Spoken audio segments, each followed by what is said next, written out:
Okay. Hello everyone.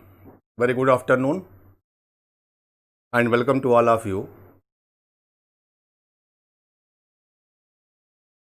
तो आज की क्लास स्टार्ट करते हैं, लेकिन उससे पहले मैं उन सभी लोगों को शुभकामनाएं देना चाहूँगा जो 13 तारीख को नीट का एग्ज़ाम देने के लिए प्रिपरेशन कर रहे हैं। तो उन सब के लिए बेस्ट ऑफ लक। आपके पास 3 दिन का टाइम है। इन 3 दिनों में जितना से ज़्यादा हो सके अपनी पढ़ी हुई चीज़ों को ही केवल रिवाइज करें। कुछ भी नया ऐसा कुछ जो आपने नहीं पढ़ा था उसे पढ़ने की बिल्कुल भी ज़रूरत नहीं है। आपके द्वारा पढ़ी हुई हर चीज़ इन 3 दिनों में एक बार रिवाइज हो जाना बहुत ज़रूरी है। सारे फार्मूले, ख़ास तौर पर फिजिक्स में जितने भी रिजल्ट्स हैं वो रिजल्ट जो है आपको याद होने चाहिए, और कुछ ऐसे क्वेश्चंस जो आपके प्रीवियस ईयर के एग्ज़ाम्स में आ चुके हैं या रिपीट होते हैं, वो आपको मालूम होंगे कि कहाँ से ज़्यादा रिपीट होते हैं, उनको ज़रूर एक बार देख लें। और आज की क्लास में मैं ऐसे लोगों के लिए ही जो है लेक्चर ले रहा हूँ, तो क्लास 11th के टॉपिक पर से जो है कुछ बातें हम करेंगे जो आपके नीट के एग्ज़ाम के लिए बहुत ही हेल्पफुल होगा। तो आप लोग लेक्चर को ध्यान से देखें, टॉपिक 11th का ही रहेगा और नीट की प्रिपरेशन के बच्चों के लिए जो है ये क्लास मैं अरेंज कर रहा हूँ, तो ये बहुत ज़रूरी है कि आप लोग इसे ध्यान से देख लें। हो सकता है कि आज के ही लेक्चर में से आपके 13 तारीख के एग्ज़ाम में कुछ क्वेश्चंस मिल जाएं। ठीक है,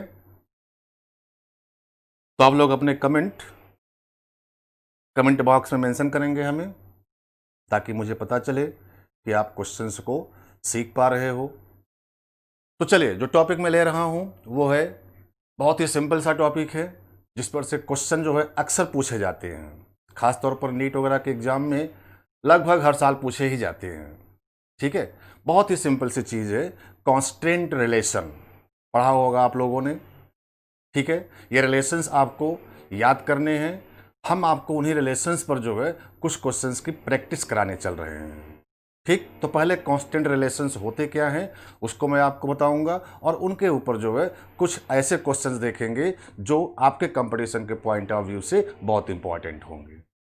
क्लियर? तो कांस्टेंट रिलेशन में होता क्या है कि पुली, ब्लॉक और स्ट्रिंग का एक सिस्टम होता है, जिसमें ब्लॉक्स स्ट्रिंग की हेल्प के साथ में पुली के ऊपर मोशन करेंगे। ठीक है, इन्हीं ब्लॉक्स की वेलोसिटीज, डिस्प्लेसमेंट, एक्सेलरेशंस वगैरह में रिलेशंस बनते हैं, जिन्हें हम लोग बोलते हैं कांस्टेंट रिलेशन। ठीक है, तो चले कैसे रिलेशंस बनते हैं उनकी बात करते हैं। तो here we discuss constant relation.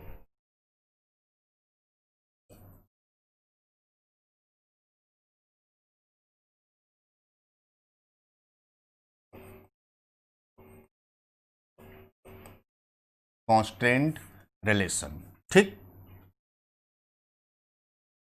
अब देखिए, बिल्कुल प्रैक्टिकल सी चीज है, और वो ये है कि अगर कोई string during the motion stretched ना हो, मतलब वो इनएक्सटेंसेबल हो, और साथ ही साथ ड्यूरिंग द मोशन ऑलवेज वो टाइट रहे, मतलब वो स्लैक ना करे, ढीली ना हो। ठीक है, ना तो वो स्ट्रेच्ड हो सके और ना ही वो ढीली हो सके, तो ड्यूरिंग द मोशन जो है स्ट्रिंग की टोटल लेंथ जो होगी वो कांस्टेंट बनी रहेगी। बिल्कुल प्रैक्टिकल सी सिचुएशन है। अगर किसी पुली, ब्लॉक और स्ट्रिंग के सिस्टम में हमारी जो स्ट्रिंग्स हैं वो स्ट्रिंग जो है इनएक्सटेंसेबल हो, मतलब स्ट्रेचेबल ना हो, ठीक है, और उस स्ट्रिंग में कोई भी स्लैकनेस भी ना हो, मतलब वो ढीली ना हो, हमेशा टाइट रहे, तो ड्यूरिंग द मोशन स्ट्रिंग की टोटल लेंथ जो होती है वो कांस्टेंट रहेगी। इसी चीज को हम लोग लेकर के जो है ये रिलेशंस डिराइव करते हैं। ठीक है, तो चलिए ये हमारा कॉन्सेप्ट रहेगा कि कोई स्ट्रिंग अगर इनएक्सटेंसेबल है और ऑलवेज टाइट है ड्यूरिंग द मोशन, तो उसकी टोटल लेंथ जो होगी during the motion remains conserved. Clear? अब इस कॉन्सेप्ट को लेकर के हम लोग जो है ये प्रैक्टिकल सिचुएशन है। अब इसी को लेकर के हम लोग जो है अपने रिलेशंस को जो है बना सकते हैं। तो सबसे पहली बात आपको ये समझनी है कि कोई जो पुली होती है वो पुली किस प्रकार की होती है। तो आप जानते होंगे कि pulley is a basically disc shape rigid body, एक डिस्क के शेप की रिजिड बॉडी होती है ये, ठीक है भाई। तो ये डिस्क शेप की एक रिजिड बॉडी है जिसके सेंटर से जो है एक स्ट्रिंग कनेक्टेड होती है और एक स्ट्रिंग जो है इस पुली के ऊपर से वाउंड होकर के दोनों साइड में हैंग होती है, जहां पर आप ब्लॉक्स वगैरह कनेक्ट करते हो, ठीक है। इस वाली स्ट्रिंग को हम लोग बोलते हैं पुली का मेन आर्म।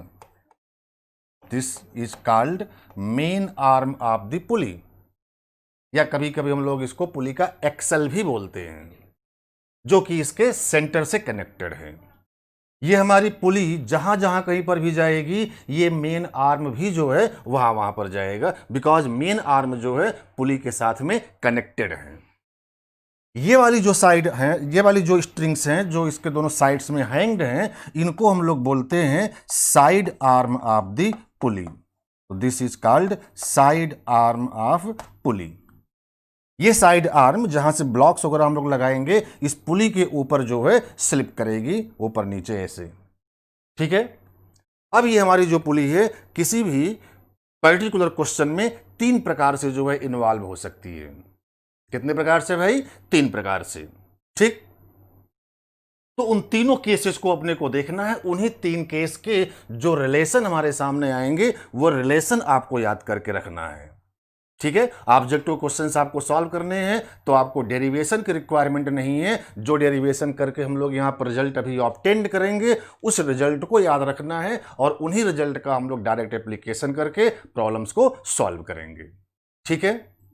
तो चलिए देखते हैं। तो पहला केस जो बनता है इस पुली का, उस केस की बात कर रहे हैं। ये हमारा पुली का अरेंजमेंट है। अब इसी पुली के अरेंजमेंट को हम लोग 3 डिफरेंट केस में डिफाइन कर रहे हैं। तो केस फर्स्ट, ठीक। इसमें हम लोग क्या लेते हैं कि पुली का मेन आर्म फिक्स रखेंगे। Main arm of the pulley is fix but side arm, दोनों side arm free to move, free to move. हमारी पुली के दोनों साइड आर्म मूव करने के लिए फ्री रहेंगे। This is the our case. तो क्वेश्चन में इस केस की जो पुली होगी वो आपको इस प्रकार से दिखाई पड़ेगी। मान लेते हैं कि ये हमारी पुली है, ये पुली का मेन आर्म है जिसे हम लोगों ने फिक्स रखा होगा, मतलब कि हमने मेन आर्म को सीलिंग से अटैच कर दिया। तो सीलिंग से अगर ये मेन आर्म अटैच हो गई तो ये मेन आर्म फिक्स हो गया। और ध्यान रहे कि मेन आर्म अगर फिक्स हुआ तो इसका मतलब पुली फिक्स हो गई है, पुली ऊपर नीचे मूव नहीं करेगी। लेकिन इसके दोनों साइड आर्म जो है मूव करने के लिए फ्री हैं। तो चलिए यहां पर हम लोगों ने ये साइड आर्म लिया जो कि मूव करने के लिए फ्री है। तो एक ब्लॉक अगर हम लोग यहां पर लगा दें और एक ब्लॉक अगर यहां पर लगा दें तो आप देखेंगे कि ये दोनों ब्लॉक्स जो है मूव कर सकते हैं, ठीक है। जो हैवियर ब्लॉक होगा वो नीचे की ओर आएगा और जो लाइटर ब्लॉक होगा वो ऊपर की ओर जाएगा। Clear? And this is the case of पुली। इस केस में हमारे प्रॉब्लम में पुली इस प्रकार से आपको दिखाई पड़ेगी, ठीक। ड्यूरिंग द मोशन हमारे पुली स्ट्रिंग की जो लेंथ होगी वो कंजर्व्ड रहेगी। टोटल लेंथ ऑफ स्ट्रिंग क्या होना है? कंजर्व्ड होना है। तो चलिए इसी को हम लोग डिस्कस करते हैं। मान लेते हैं कि टाइम t इक्वल टू 0 पर ये वाला ब्लॉक यहां पर था और ये वाला ब्लॉक यहां पर है, t इक्वल टू 0 पर। और इस साइड की लेंथ जो है हम लोग मान लेते हैं L1 है और इस साइड की लेंथ जो है हम लोग मान लेते हैं L2 है। Clear? Total length of string जो हो गई हमारी कितनी? L1 plus L2। और ये ऑलवेज क्या रहेगी? कांस्टेंट रहेगी। टाइम t इक्वल टू 0 पर ये ब्लॉक यहाँ, ये ब्लॉक यहाँ और ये जो है मूव करेंगे। तो मान लेते हैं कि ये वाला ब्लॉक नीचे की ओर आ रहा है और ये वाला ब्लॉक ऊपर की ओर जा रहा है। बिल्कुल प्रैक्टिकल सिचुएशन आपको ऑब्जर्व हो रही होगी कि ये नीचे की ओर आएगा तो ये ऊपर की ओर जाएगा। अब किसी general time t is equal to T पर अगर हम लोग माने कि ये वाला जो ब्लॉक है, ठीक है, जो नीचे की ओर आ रहा है, मान लिया कि time t is equal to T पर ये यहां पर आकर के पहुंच गया कुछ डिस्प्लेसमेंट करके, let that displacement is x1। कितना हम लोगों ने डिस्प्लेसमेंट लिया भाई उसका? x1। किस टाइम की बात कर रहे हैं हम लोग? Time t is equal to T पर की बात कर रहे हैं। और ये वाला ब्लॉक अगर ऊपर की ओर जा रहा है तो उतने ही समय में ये कुछ ऊपर गया होगा, मान लो कि वो यहां पर पहुंच गया है at the time t is equal to T, तो ये डिस्प्लेसमेंट सपोज दैट x2 का हो गया। ठीक है, तो time t is equal to 0 पर टोटल लेंथ ऑफ स्ट्रिंग कितनी है भाई? L1 plus L2। This is the whole length of string at the time t is equal to 0, right. और time t is equal to T पर अगर मैं आपसे पूछूं टोटल लेंथ ऑफ स्ट्रिंग कितनी है, तो आप बता सकते हो time t is equal to T पर अगर आप देखोगे तो लेफ्ट साइड की जो लेंथ बनेगी वो यहां से लेकर के यहां तक होगी। ये ब्लॉक यहां पर पहुंच चुका है एंड दिस लेंथ इज, दिख रहा होगा, L1 प्लस x1। और इस साइड के लेंथ की अगर हम लोग बात करें तो यहां से लेकर के यहां तक की लेंथ होगी। ब्लॉक यहां पर पहुंच चुका है and this length is equal to L2 minus x2। तो at the time t is equal to T, total length of string L1 plus x1 plus L2 minus x2 equate कर दिया हम लोगों ने, और इसी को सॉल्व कर लेंगे तो अपने को रिलेशन फाइंड हो जाएगा। क्या रिलेशन फाइंड होगा? वो दिख रहा होगा। क्या L1 प्लस L2 यहां से और यहां से कैंसिल हो गया? बिल्कुल, यानी सॉल्व करने पर अपने को मिलेगा x1 is equal to x2। x1 is equal to x2 का मतलब ये आ गया कि लेफ्ट साइड वाला ब्लॉक जितना डिस्प्लेसमेंट नीचे करेगा एग्जैक्टली उतना ही डिस्प्लेसमेंट राइट साइड वाला ब्लॉक ऊपर करेगा। दोनों की डिस्प्लेसमेंट की न्यूमेरिकल वैल्यू क्या होगी? सेम होगी। और आप अच्छे तरीके से जानते हो कि डिस्प्लेसमेंट का टाइम डेरिवेटिव वेलोसिटी और वेलोसिटी का time derivative acceleration. Clear? Displacement का टाइम डेरिवेटिव वेलोसिटी और वेलोसिटी का टाइम डेरिवेटिव एक्सेलरेशन। तो अगर हम लोग इस इक्वेशन को डिफरेंशिएट कर दें तो x1 का डेरिवेटिव इस वाले ब्लॉक की वेलोसिटी दे देगा, मान लो कि v1 हो गया, और x2 का डेरिवेटिव इस वाले ब्लॉक की वेलोसिटी हो जाएगा, मान लिया को वेलोसिटी कितनी हो गई? v2। यानी आप देख रहे हैं कि दोनों ब्लॉक की स्पीड क्या हो गई है? सेम। ये वाला जिस वेलोसिटी से नीचे आएगा सेम उसी वेलोसिटी से ये वाला ऊपर की ओर जाएगा। ठीक है, और अगर वेलोसिटी को हम लोग डिफरेंशिएट कर देंगे तो एक्सेलरेशन मिलेगा। v1 का डेरिवेटिव इस वाले ब्लॉक का एक्सेलरेशन और v2 का डेरिवेटिव उस वाले ब्लॉक का एक्सेलरेशन, यानी a1 is equal to a2। तीनों रिलेशन बिल्कुल सिमिलर हैं, एक जैसे हैं। आप कोई भी एक रिजल्ट याद रखिए, वैसे ही रिजल्ट बाकियों के लिए भी हो जाएंगे। तो this is the constraint relation, ठीक है, for in this case of pulley. ठीक, इस केस में अगर प्रॉब्लम में आपको पुली दिखाई पड़े तो ये रिलेशन हम लोग डायरेक्ट अप्लाई करेंगे। क्लियर? अब चलिए इसी पुली को हम लोग सेकंड केस में देखते हैं। इस पुली का सेकंड केस, सेकंड केस जो है हम लोग ये लेते हैं कि इसमें पुली का एक साइड आर्म फिक्स होगा, दूसरा साइड आर्म और मेन आर्म मूव करने के लिए फ्री रहेंगे। तो यहां पर मैं मेंशन कर रहा हूं one side arm of pulley is fix, other side arm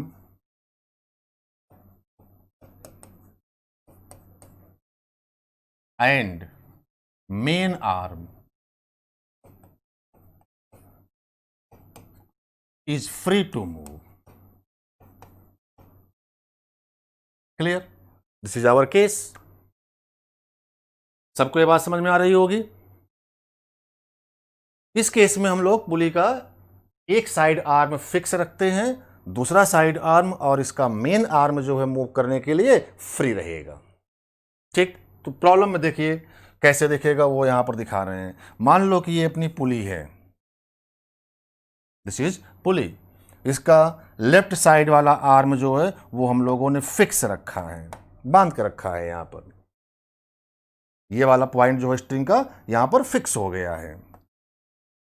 दूसरा साइड आर्म और मेन आर्म जो है मूव करने के लिए फ्री है। This is the main arm जो कि मूव करने के लिए फ्री है, and this is the side arm, ये भी मूव करने के लिए फ्री है।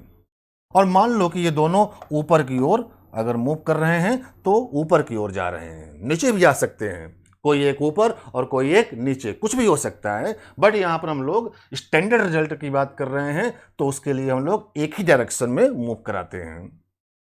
Time t is equal to 0 पर मान लो कि पुली की पोजीशन यहां पर है और इस ब्लॉक की पोजीशन यहां पर है। At time t is equal to 0 initially, तो इस साइड की जो लेंथ होगी भाई कितनी हो जाएगी, L1। कॉन्सेप्ट वही अप्लाई करना है सबको। और इस साइड की जो लेंथ होगी वो L2 हो जाएगी t इज इक्वल टू 0 पर। टोटल लेंथ ऑफ स्ट्रिंग आपको दिखनी चाहिए, that length is L1 plus L2। This is the total length of the string at time t is equal to 0। ठीक, अब हम लोग किसी general time t is equal to t की बात करें। तो general time t is equal to t पर मान लो कि ये पुली ऊपर की ओर जा रही है तो कहीं यहां पर पहुंची होगी। ठीक, ये पुली यहां पर आ गई है भाई, इसके ऊपर से स्ट्रिंग जो है आपको कुछ ऐसे दिखाई पड़ेगी, ऐसे। ये वाला ब्लॉक भी ऊपर की ओर जा रहा है तो कुछ ऊपर जा करके कहीं यहां पर पहुंचा होगा। मान लिया कि pulley time t is equal to t पर यहां पर अगर दिखी तो कितना डिस्प्लेसमेंट करके ऊपर गया, x1।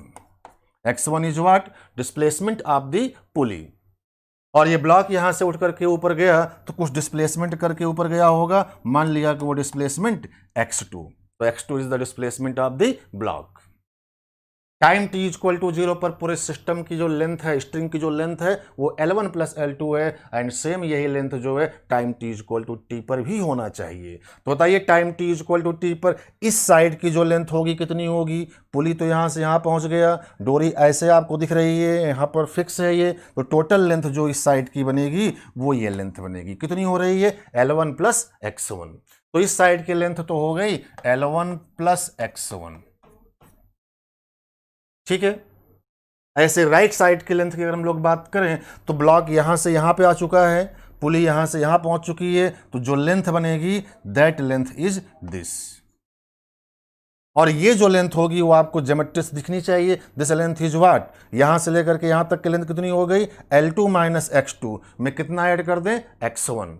ये लेंथ x1 है, तो L2 minus x2 plus x1, तो plus L2 minus x2 plus x1। Solve कर लेते हैं इसको, सिंपल सा कैलकुलेशन है, सॉल्व हो जाएगा। तो चलिए भाई, L1 प्लस L2 कैंसिल हो गया तो आपको यहां से रिजल्ट मिलेगा twice x1 is equal to x2। कितना आ गया, twice x1 is equal to x2। x1 किसका डिस्प्लेसमेंट था, पुली का, मेन आर्म का, और x2 किसका था, ब्लॉक का। तो मेन आर्म का डबल जो है साइड आर्म के इक्वल हो गया है। और डिफरेंशिएट वगैरह करके हम लोग वेलोसिटी और एक्सेलरेशन में रिलेशन लिख सकते हैं। इसका डेरिवेटिव ट्वाइस v1, इसका डेरिवेटिव v2, मतलब पुली की वेलोसिटी का डबल ब्लॉक की वेलोसिटी हो जाएगी। अगेन डिफरेंशिएट करेंगे तो twice a1 is equal to a2 आ गया। तो एक्सेलरेशन वेलोसिटी डिस्प्लेसमेंट में रिलेशन है for in this case of pulley. ठीक है, तो चलिए भाई, सेकंड केस भी आप लोगों ने देखा। ये रिजल्ट सारे आपको याद होने चाहिए, प्रॉब्लम्स में हम लोग इन सबको डायरेक्टली अप्लाई करेंगे। तीसरे केस ऑफ में जो हम लोगों को दिखाई पड़ेगा, केस थर्ड, इसमें हम लोग सभी आर्म्स को मूव करने के लिए फ्री रखते हैं। All arms of pulley is free to move. क्या होना है इसमें, सभी आर्म्स मूव करने के लिए फ्री रहेंगे। समझ तो पा रहे होंगे सब लोग, आना बोलना पड़ेगा भाई। ओके, तो चलिए बना लेते हैं। मान लो भाई कि ये हमारी पुली की पोजीशन थी time t is equal to 0 पर, ये ब्लॉक यहां पर, ये ब्लॉक यहां पर, और ये मेन आर्म, तीनों मूव करने के लिए फ्री हैं। सेम डायरेक्शन में ही हम लोग सारा काम कर रहे हैं। पुली भी ऊपर जाएगी और दोनों साइड आर्म भी ऊपर की ओर जा रहे हैं, लेकिन ध्यान रखिएगा न्यूमेरिकल में जरूरी नहीं है कि तीनों की डायरेक्शन सेम ही हो, डायरेक्शन अलग अलग भी हो सकती है। यहां पर हम लोग पॉजिटिव सेंस में रिजल्ट को बना रहे हैं, डायरेक्शन क्या लेते हैं, सेम। अच्छा भाई, time t is equal to 0 पर पुली की पोजीशन ये, इस ब्लॉक की पोजीशन यहां पर, और इस ब्लॉक की पोजीशन यहां पर। This is the situation at time 0। इस साइड के लेंथ ऑफ स्ट्रिंग जो है L1 मान लो, और इस साइड की लेंथ ऑफ स्ट्रिंग L2 मान लो। तो टोटल लेंथ ऑफ स्ट्रिंग कितनी होनी चाहिए, L1 प्लस L2 इनिशियल। अब किसी general time t is equal to t पर मान लो कि ये पुली यहां पर पहुंच गई, time t is equal to t पर, यहां से ऊपर जा रहा है तो यहां पर कहीं पहुंचा होगा। इस साइड जो आपको स्ट्रिंग दिखाई पड़ेगी वो कुछ ऐसे दिखेगी, और इस साइड जो स्ट्रिंग दिखेगी वो आपको ऐसे दिखेगी। ये ब्लॉक भी ऊपर जा रहा है, कहीं यहां पर पहुंचा होगा, ये ब्लॉक भी ऊपर जा रहा है, कहीं यहां पर पहुंचा होगा। ये ब्लॉक्स की पोजीशन और ये पुली की position at time t is equal to t। General time t पर ब्लॉक पुली की पोजीशन हम लोगों ने दिखा दी। और मान लो कि ये हमारी पुली x1 का डिस्प्लेसमेंट करके यहां से यहां तक गया, ये वाला ब्लॉक x2 का डिस्प्लेसमेंट करके वहां गया, और ये वाला ब्लॉक x3 का डिस्प्लेसमेंट करके वहां पर गया। x1, x2, x3, these are the displacement of pulley and side arm blocks, right? अच्छा भाई, total length of string initial कितनी थी, L1 plus L2। This is the initial length of the string at t is equal to 0। Same यही length time t is equal to t पर भी होना चाहिए। तो क्या होगा वो आपको दिखना चाहिए, कैसे, ध्यान से देखिए, आपको यहां पर नजर आएगा। Time t is equal to t पर ब्लॉक, ये वाला ब्लॉक यहां गया है और ये पुली यहां पर पहुंची है, तो टोटल लेंथ जो बनी वो लेंथ ये बनी, ब्लॉक और पुली, ब्लॉक यहां पुली यहां, और ये लेंथ जो है ज्योमेट्री से आपको दिख रही होगी, कितना, this length plus of this length. ये लेंथ x1 है और ये लेंथ बोलो भाई कितना हो जाएगा, ध्यान से देखो, ये L1 में से x2 निकालोगे तो ये बचेगा, यानी कि लेफ्ट साइड की जो लेंथ हुई वो x1 plus L1 minus x2 आया, राइट। ऐसे ही राइट साइड की अगर हम लोग लेंथ की बात करें तो पुली और ब्लॉक जहां पर होंगे उनके बीच की दूरी, एंड दिस लेंथ इज, ये लेंथ कितनी है x1, और ये कितना होगा L2 माइनस x3। तो this is x1 plus L2 minus x3, ये आ गया। एंड सॉल्व इट, सिंप्लीफाई कर लेते हैं, L1 प्लस L2 कैंसिल हो जाएगा, तो L1 प्लस L2 कैंसिल हो गया, और रिजल्ट जो हमारे सामने आएगा वो twice x1 is equal to x2 plus x3 आएगा। कितना आ गया, 2x1 is equal to x2 plus x3। ठीक है भाई, कर लो डिफरेंशिएट, ट्वाइस x1 का डेरिवेटिव ट्वाइस v1, x2 का डेरिवेटिव v2, और x3 का डेरिवेटिव v3।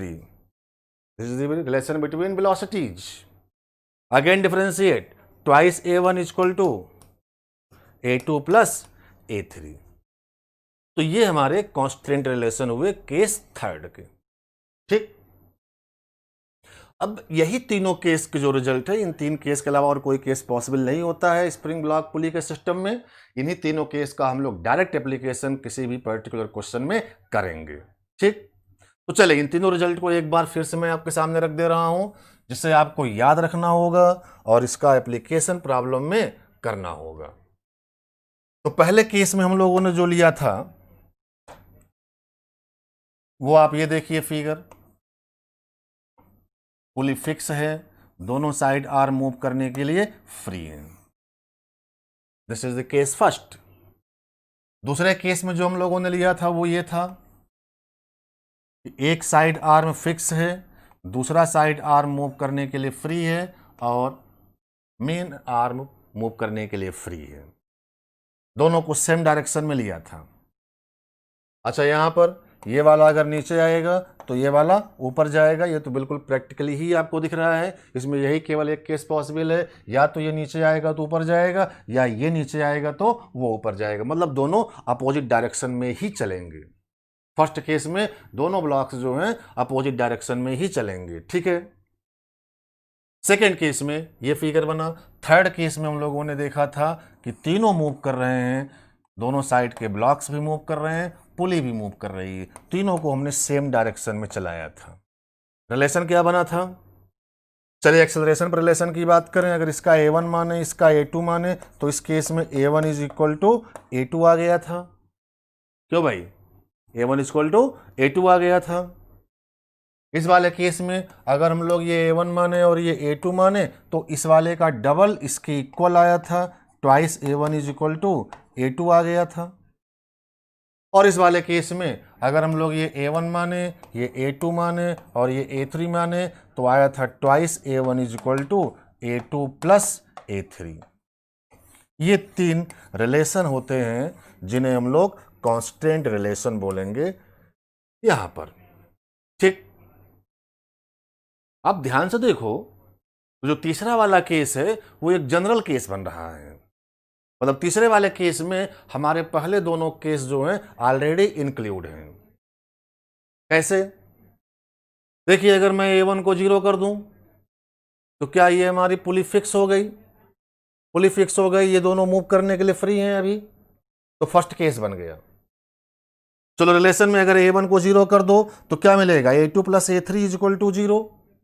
मतलब a2 is equal to minus a3, a2 is equal to minus a3। Minus का मतलब अपोजिट डायरेक्शन, एक ऊपर तो एक नीचे, वैल्यू दोनों की बराबर।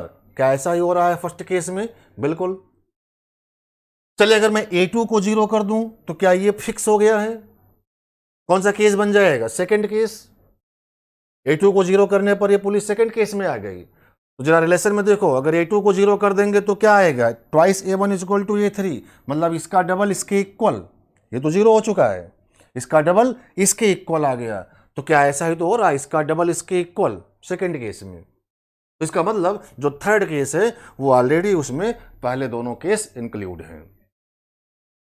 एक बात और याद रखिए कि ये जो रिलेशंस हमारे सामने हैं, ये रिलेशन हम लोग तब अप्लाई करेंगे जब इनकी डायरेक्शंस जैसे हम लोगों ने यहां पर लिया है क्वेश्चन में वैसा ही दिखाई पड़े। मतलब हमने इनमें तीनों की डायरेक्शन क्या लिया है? सेम। मान लो अगर क्वेश्चन में इन तीनों की डायरेक्शन सेम ना हो, इन तीन में से किन्हीं भी दो की डायरेक्शन तो हमेशा सेम रहेगी, लेकिन किसी एक की डायरेक्शन बाकी दो से अलग हो सकती है। जिस किसी की भी डायरेक्शन बाकी दो से अपोजिट होगी, हम लोग इसी रिलेशन में उसके साथ साइन क्या लगा देंगे? माइनस का, ठीक है। यानी इस केस में अगर मैं लिखूं कि if direction of anyone is opposite with other two, बाकी दो से अपोजिट हो, तो उस केस में हम लोग माइनस साइन उसके साथ में लेंगे।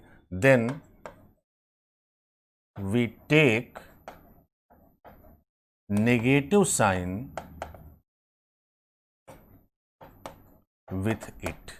उसके साथ हम लोग साइन क्या ले लेंगे? नेगेटिव का। पहली बात।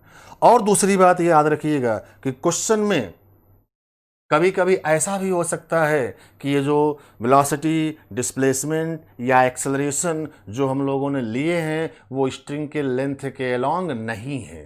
ध्यान दीजिए, यहाँ पर जितने भी एक्सेलरेशंस, वेलोसिटी और डिस्प्लेसमेंट हम लोगों ने डिफाइन किए वो सभी जो है हमारी इन स्ट्रिंग्स के लेंथ के अलोंग थी।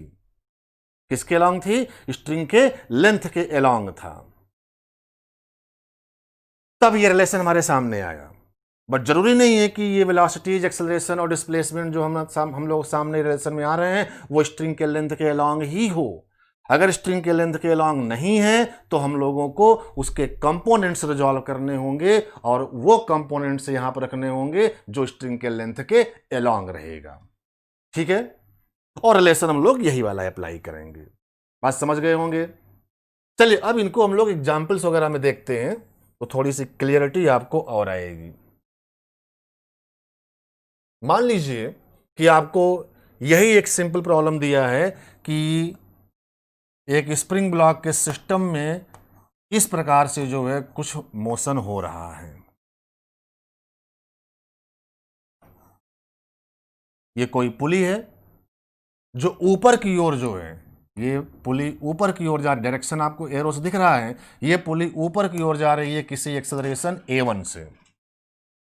ठीक, ये वाला ब्लॉक जो है नीचे की ओर आ रहा है। क्वेश्चन में बोला गया है कि ये वाला ब्लॉक नीचे की ओर आ रहा है किसी एक्सेलरेशन a2 से, और ये वाला ब्लॉक जो है ऊपर की ओर जा रहा है किसी एक्सेलरेशन a3 से।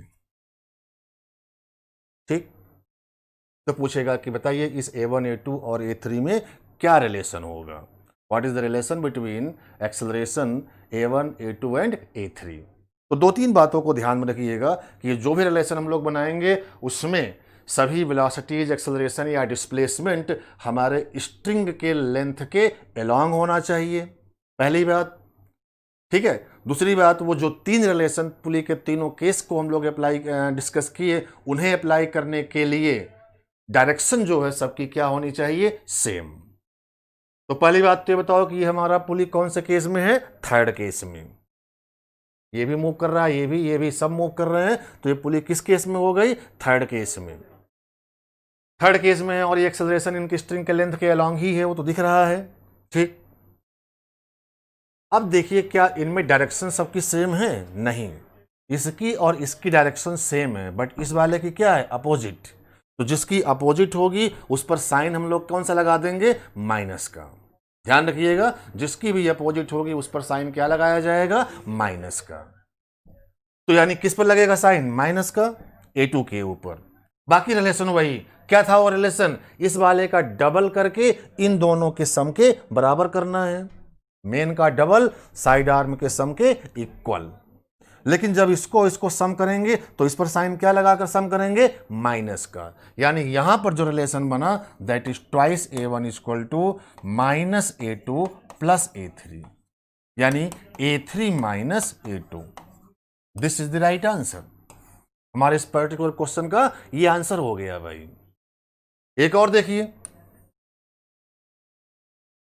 मान लीजिए ये पुली है, ये ब्लॉक है। क्वेश्चन में ये बोला गया है कि ये पुली जो है नीचे की ओर आ रही है, हमारी पुली नीचे की ओर आ रही है किसी acceleration 2 metre per second square से। ठीक, ये वाला ब्लॉक जो है ऊपर की ओर जा रहा है, ये वाला ब्लॉक ऊपर की ओर जा रहा है किसी acceleration 4 metre per second square के एक्सेलरेशन से।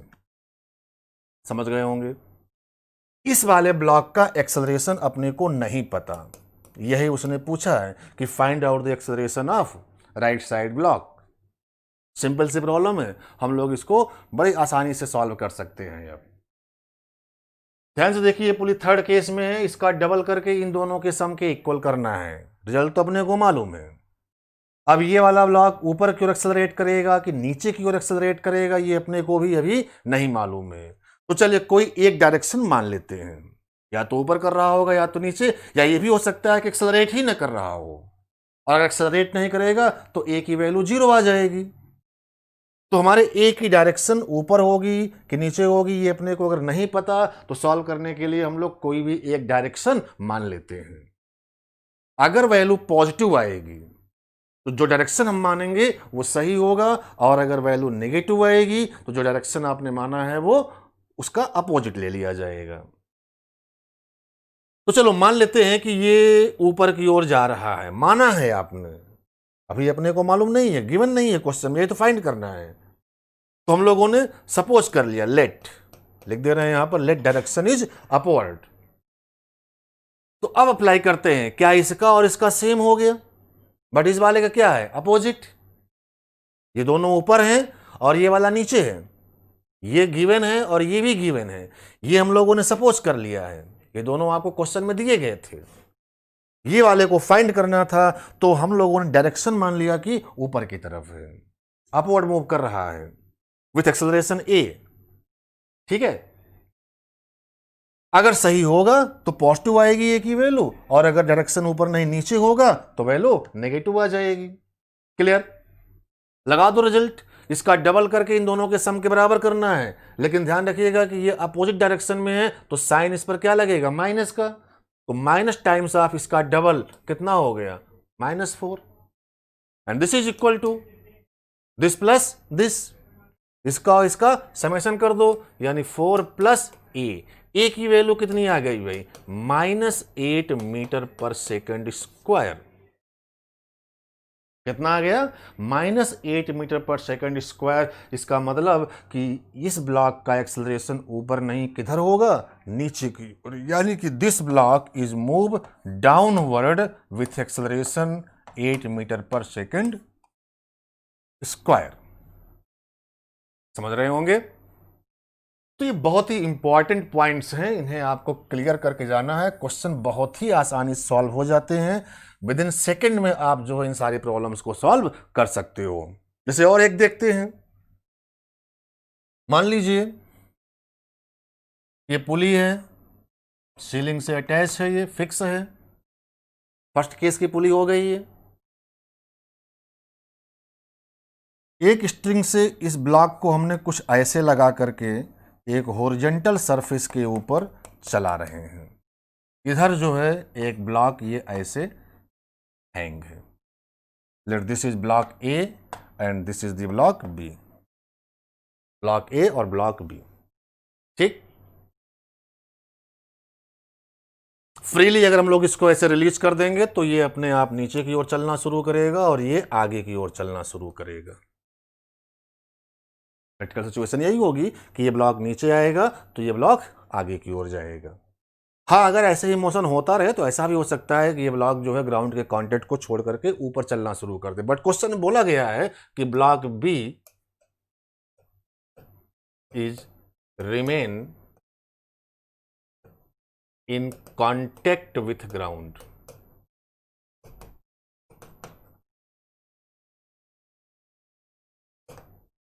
ब्लॉक बी जो है वो ग्राउंड के कांटेक्ट में बना रहेगा। ठीक, अच्छा भाई, क्वेश्चन मान लो दे दे कि अगर इस ब्लॉक की वेलोसिटी वी ए है और इस ब्लॉक की वेलोसिटी हॉरिजॉन्टल आगे वी बी है। ब्लॉक ए की वेलोसिटी वी ए और ब्लॉक बी की वेलोसिटी वी बी। जिस समय हॉरिजॉन्टल से इस स्ट्रिंग के बीच का एंगल थीटा था, उस समय इन दोनों वेलोसिटीज में क्या रिलेशन होगा? तो our question is write down the relation between velocity of A and B block when angle between this string and horizontal is theta. ठीक, तो चलिए भाई करते हैं।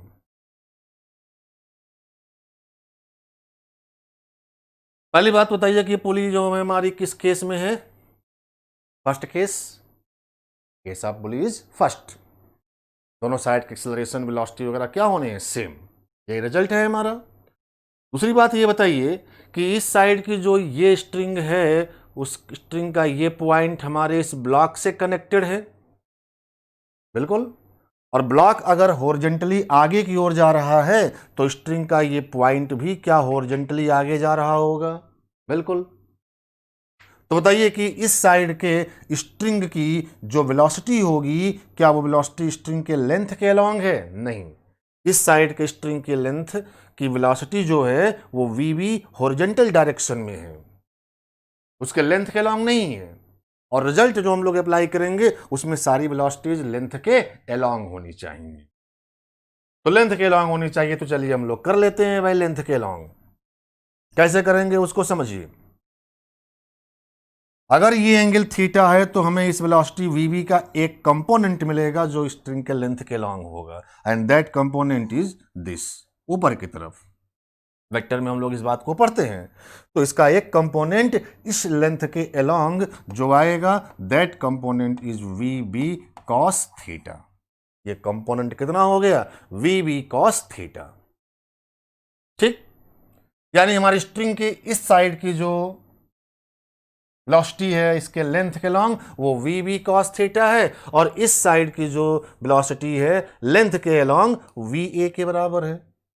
और फर्स्ट केस में पुली है तो दोनों साइड की velocity along the length of string क्या होनी है? सेम। तो इक्वेट कर दो। Our answer is V A is equal to V B cos theta. V A is equal to V B cos theta. This is relation between velocity of block A and B. ठीक, तो result को याद रखिए। Result का application ही बस केवल आपको सीखना है। जितने ज़्यादा से ज़्यादा क्वेश्चन में हम लोग इस एप्लीकेशन को कर सकें, उतना ही जो है आपके लिए सही रहेगा। चीज़ें आपको जो है याद भी हो जाएंगी। रिजल्ट मेनली है आपको याद होना। और देखते हैं एक दो क्वेश्चन में। जैसे मान लीजिए कि ये कोई एक स्ट्रेट वायर है, फिक्स है ये वायर। रॉड मान लीजिए, this is a smooth rod. एक स्मूथ रॉड है, हॉरिजॉन्टल है। इसी रॉड में एक रिंग, छोटी सी रिंग को डाल करके एक स्ट्रिंग की हेल्प से इस प्रकार से पुली के ऊपर से वाउंड करते हुए एक ब्लॉक नीचे लगा करके रिलीज कर दिया। सिचुएशन ये है। तो प्रैक्टिकली आपको दिख रहा होगा कि ये ब्लॉक वर्टिकल डाउनवर्ड आएगा, तो ये हमारी रिंग जो है हॉरिजॉन्टली आगे की ओर चलेगी। इस रॉड के ऊपर, रॉड के अंदर जो है ये रिंग है, तो ये आगे की ओर चलेगा। मान लिया कि ब्लॉक की वेलोसिटी वी ए है और इस रिंग की वेलोसिटी वी बी है। ठीक, तो पूछा गया कि इन दोनों वेलोसिटीज में क्या रिलेशन होगा जिस समय ये एंगल थीटा रहा होगा। We have to write down the relation between velocity A and velocity B. Block और रिंग की वेलोसिटी में रिलेशन, बिल्कुल प्रीवियस क्वेश्चन वाला ही केस है, तो आप इसे कर सकते हो। कैसे? देखिए, पुली किस केस में है? फर्स्ट केस में। रिजल्ट जो इधर का वही इधर का, लेकिन वेलोसिटीज स्ट्रिंग के लेंथ के अलोंग होनी चाहिए। इस साइड वाले की जो है स्ट्रिंग की जो वेलोसिटी है उसके लेंथ के अलोंग तो है भाई। इधर देखिए,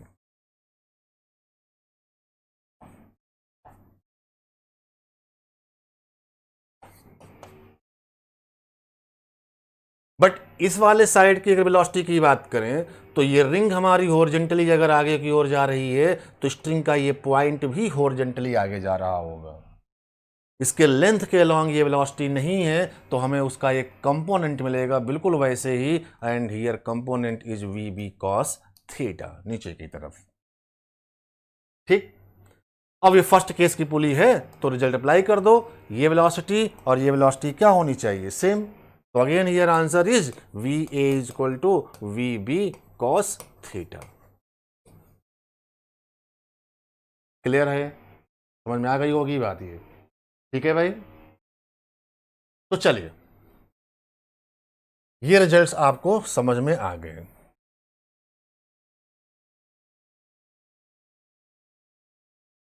और देखिए, मान लीजिए कि एक हॉरिजॉन्टल सरफेस पर ये एक ब्लॉक है। मैं उन्हीं रिजल्ट्स का एप्लीकेशन आप लोगों को सिखा रहा हूं। इस ब्लॉक के साथ में एक पुली अटैच है। उस पुली के ऊपर से ये एक स्ट्रिंग है, दोनों साइड में ये स्ट्रिंग यहां पर फिक्स है। स्ट्रिंग फिक्स है। यहां पर एक पुली लगी हुई है। इस पुली के ऊपर से होते हुए ये एक ब्लॉक यहां पर सस्पेंड कर दिया। This is our problem. Block A and block B, block A and the block B. ठीक है भाई, तो पूछ रहे हैं कि अगर ये वाला ब्लॉक आगे की ओर जा रहा हो 2 मीटर पर सेकेंड की स्पीड से, तो इस वाले ब्लॉक की वेलोसिटी क्या होगी? ये नीचे की ओर आएगा। Find out the velocity of block A, this is our problem. समझ आ रही होगी बात सब लोगों को? तो चलो भाई कर लेते हैं। फर्स्ट केस की पुली है ये,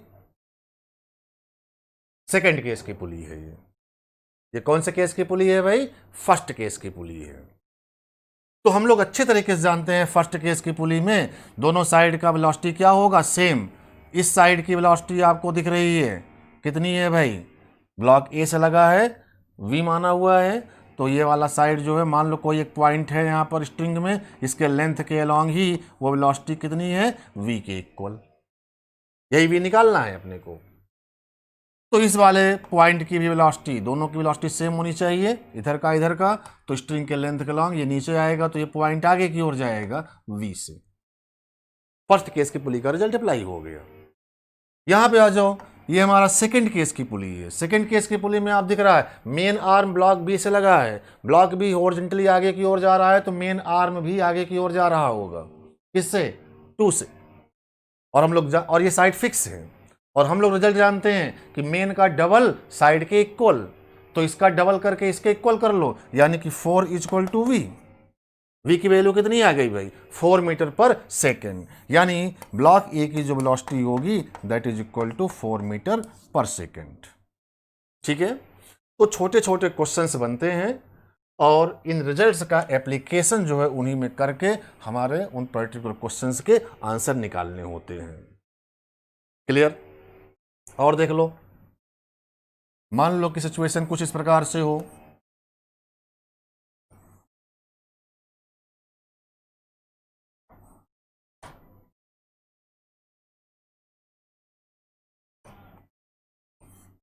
चलिए ये हम लोगों ने ले लिया,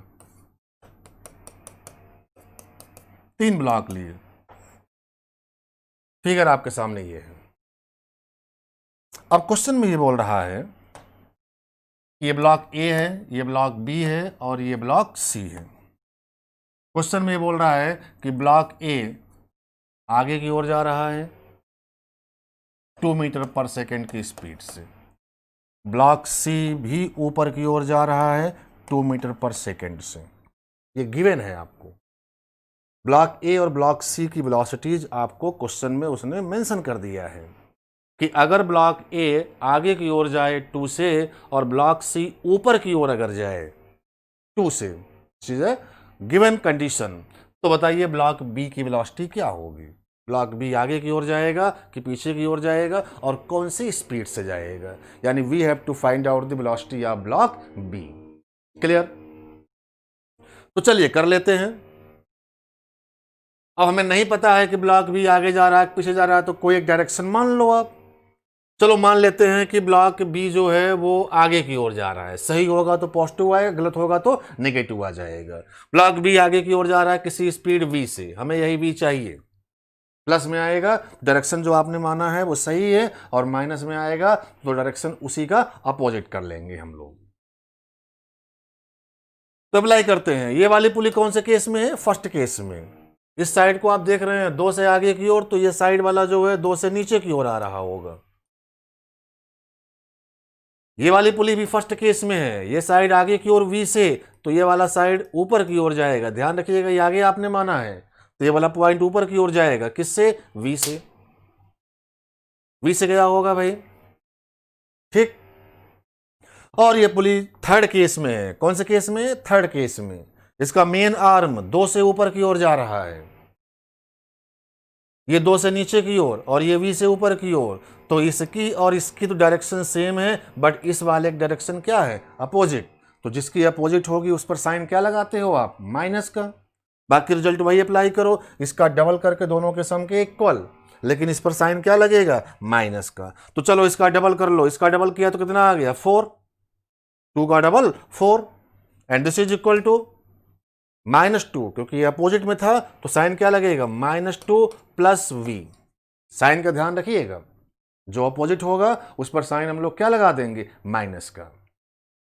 एंड सॉल्व इट। v की वैल्यू कितनी आ गई भैया? 6 मीटर पर सेकेंड। इसका मतलब प्लस में आ रहा है। प्लस में आने का मतलब डायरेक्शन जो हम लोगों ने माना है वो क्या आ गया? सही।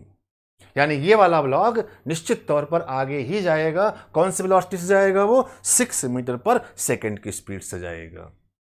क्लियर? और देखिए, चलो मान लो यही सिचुएशन है, बिल्कुल यही सिचुएशन ले रहे हैं, बट अब हम लोग वैल्यूज डायरेक्शंस वगैरह कुछ चेंज करके देखते हैं। Block A B and C, block A, block B and block C. ठीक,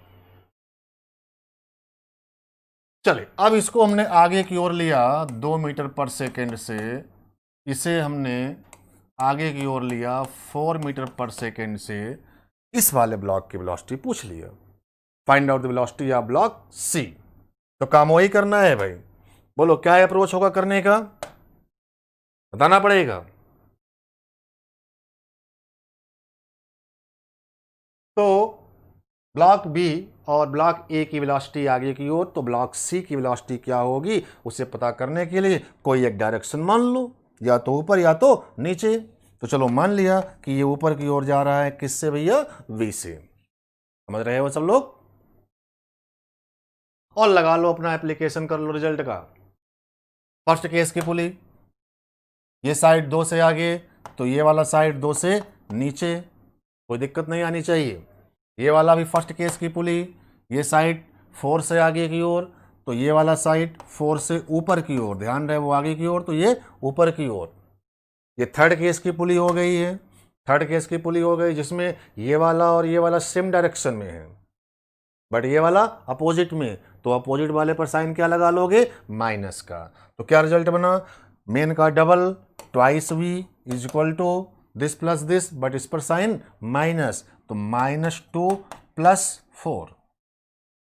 सिंप्लीफाई कर लीजिए, v की वैल्यू कितनी आ गई? 1 मीटर पर सेकेंड, प्लस में आ गया। इसका मतलब डायरेक्शन जो हम लोगों ने माना है वो क्या है भाई? सही है, बिल्कुल सही है। Direction of block C is upward and move with speed 1 metre per second. Right? और देखिए एक,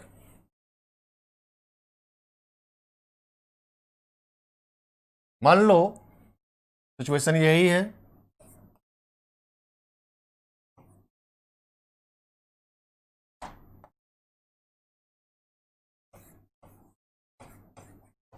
block A, block B and block C.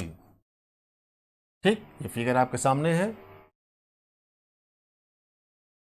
Question में मान लो आपको ये दे दे कि ये ब्लॉक पीछे की ओर जा रहा है 1 मीटर पर सेकेंड से,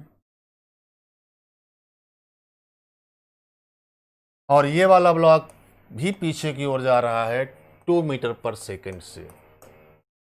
या चले इसकी वैल्यू निकालते हैं।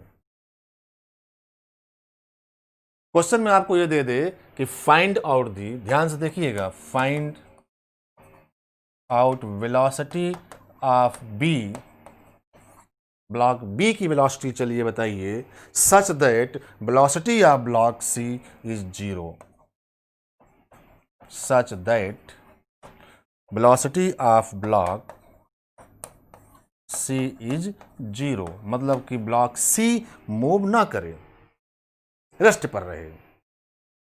यानी इसकी वेलोसिटी क्या हो गई भाई? 0 हो गया। समझ में आ गई होगी बात? तो चलिए कर लेते हैं। किस केस की? मान लो इसकी वेलोसिटी कितनी है? v है, या तो आगे या तो पीछे की ओर, और कोई पॉसिबिलिटी तो है नहीं। तो कोई एक मान लेते हैं। चलो मान लिया कि आगे की ओर है, कितना है? v है। आगे की ओर हम लोगों ने मान लिया v के इक्वल, और अप्लाई कर लो रिजल्ट। ये हमारा पुली किस केस में है? फर्स्ट केस में। ये पीछे की ओर गिवन है आपको 1 से जा रहा है, तो ये वाला पॉइंट 1 से ऊपर की ओर जाएगा, कोई दिक्कत नहीं आई। ये वाली पुली भी फर्स्ट केस में है, आगे की ओर जा रहा है v से, तो यहां का पॉइंट ऊपर की ओर जाएगा v से। राइट? ये बात अच्छे तरीके से आप लोगों को समझ में आ रही होगी। और ये वाली पुली थर्ड केस में है, और इसका डबल करके इन दोनों के सम के इक्वल करते हो, ये तो करते हैं। अब इसकी वेलोसिटी क्या है भाई, 0 है, तो 0 का डबल करेंगे तो 0 ही आएगा। This is equal to 1 plus V, यानी v की वैल्यू कितनी आ गई, -1 मीटर पर सेकेंड। कितना आ गया भाई, -1 मीटर पर सेकेंड। यानी ये ब्लॉक आगे नहीं, किधर की ओर चलेगा, पीछे की ओर। तो right answer is velocity of block B is 1 metre per second in the left direction. 1 से अगर ये पीछे जाए, 1 से ये भी पीछे की ओर जाए, तो इस वाले ब्लॉक की वेलोसिटी क्या हो जाएगी, 0 हो जाएगी। क्लियर। तो ये रिजल्ट जो है बड़ा ही आसान है।